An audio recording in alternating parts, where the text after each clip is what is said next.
Reflexão sobre o livro de 1 Samuel, hoje o capítulo 30, lemos o versículo 4, diz a palavra: Então Davi e o povo que se achava com ele ergueram a voz e choraram até não terem mais forças para chorar.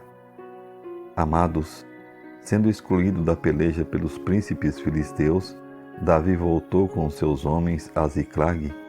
Lembram do que estudamos acerca das consequências das atitudes impensadas de Davi sobre as marcas? Eis as consequências e eis as marcas.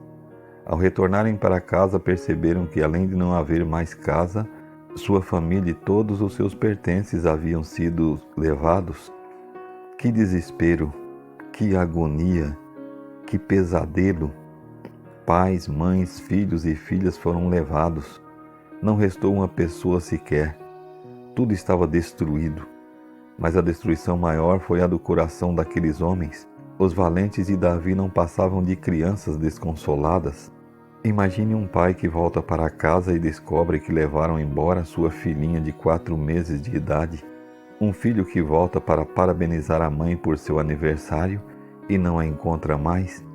Um marido que não via a hora de estar perto de sua esposa gestante e dá de cara com a sua casa em chamas. São situações hipotéticas que podem ter acontecido naquele dia escuro.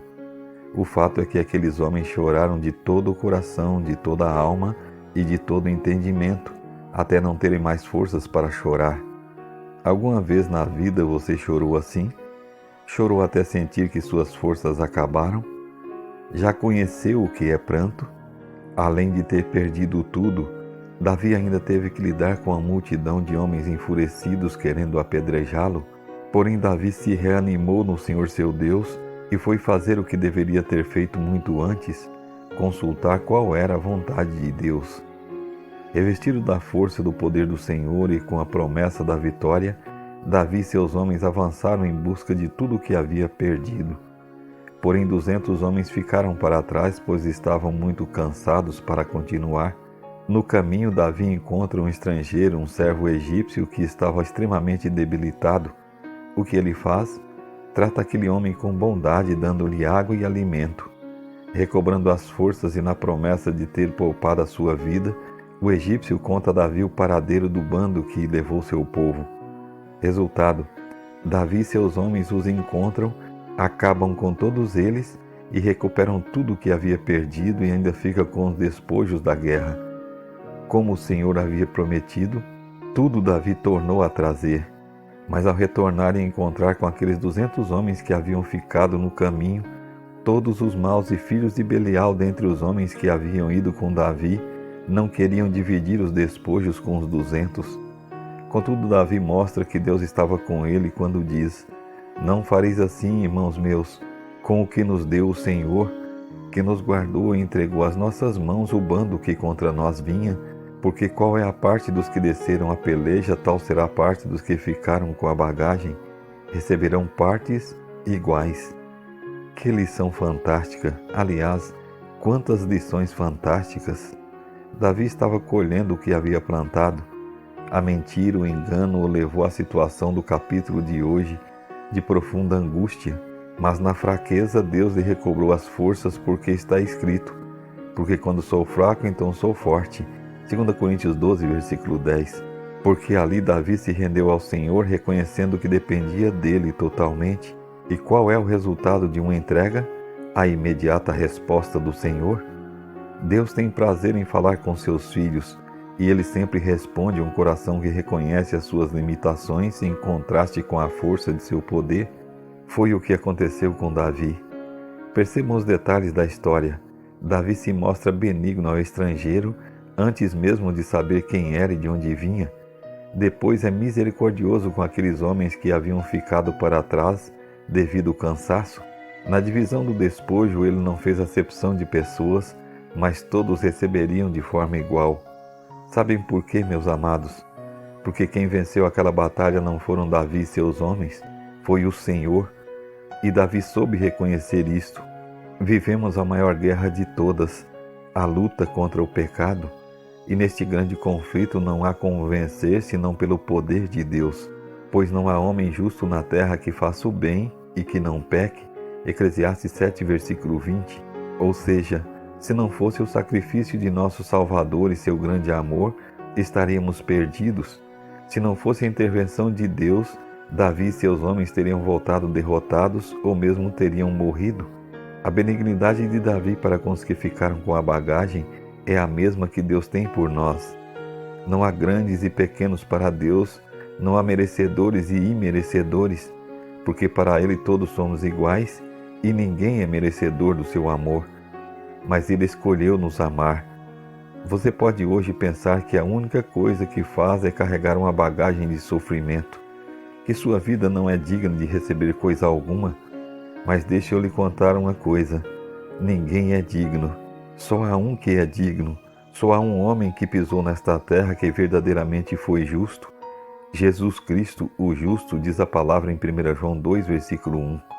Portanto, quem eram aqueles filhos de Belial para dizer quem receberia ou não as recompensas da batalha do Senhor?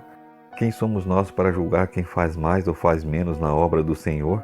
Aqueles que Deus coloca na linha de frente de sua batalha devem ser também muro de defesa para os que se encontram abatidos pelas angústias da vida. Paulo mesmo disse em Romanos 15, versículo 1, Ora, nós que somos fortes devemos suportar as debilidades dos fracos e não agradar a nós mesmos. Não seja considerado mau nem um filho de Belial aos olhos de Deus. Haja com misericórdia. O Senhor não quer a tua opinião sobre o que é ou não justiça, pois a nossa justiça não passa de trapos de imundícias. Isaías 64, versículo 6. O Senhor requer de nós atos de misericórdia. Misericórdia quero e não holocaustos. Mateus 12, versículo 7. Portanto, não seja rápido para julgar alguém, seja rápido para alegrar o coração de quem precisa de ajuda. O Senhor nos chama a sermos abençoadores e reparadores de brechas e não justos aos nossos próprios olhos. Se você reconhece que tudo o que é e o que tem é o Senhor que lhe dá, então agirá com misericórdia mesmo que o mundo diga que não é justo. Tem você alcançado vitórias? Dê glórias a Deus. Tem você carregado uma pesada bagagem? Espera no Senhor, lança sobre Ele o teu fardo e toma-o dele, porque Ele diz, o meu jugo é suave e o meu fardo é leve. Deus deseja conceder a recompensa da vitória final a todos. Basta aceitar, não importa o que digam os maus. No Senhor, até os que ficam apenas para interceder recebem presentes. Soldados na batalha de Deus só vencem usando a sua armadura. Carregadores de bagagem só carregam o que podem suportar. Ei, você soldado, você mesmo, sabe qual é a sua primeira ordem de batalha? Cuidar dos que precisam de você? Ei, carregadores de bagagem, na sua angústia, Deus promete enviar Davis que lhe tratem com misericórdia. Quem é você hoje? Não importa a função, não importa a sua situação, não importa o que você faz ou deixa de fazer.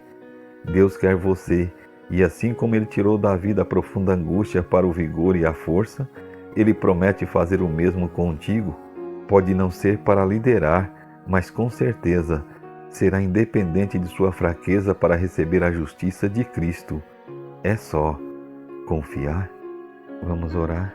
Senhor nosso Deus e Pai, a nossa gratidão a Ti por esse testemunho vivo de que o Senhor acompanha a situação dos seus filhos aqui e concede misericórdia a todos. Por isso suplicamos, Senhor, pela Tua infinita misericórdia. Perdoe os nossos pecados, nos purifique de todo o mal, restaure as nossas forças e pelo poder do Teu Espírito Santo, nos dê coragem para enfrentarmos as batalhas no nome do Senhor. Dá-nos a Tua bênção e a Tua paz, em nome de Cristo. Amém.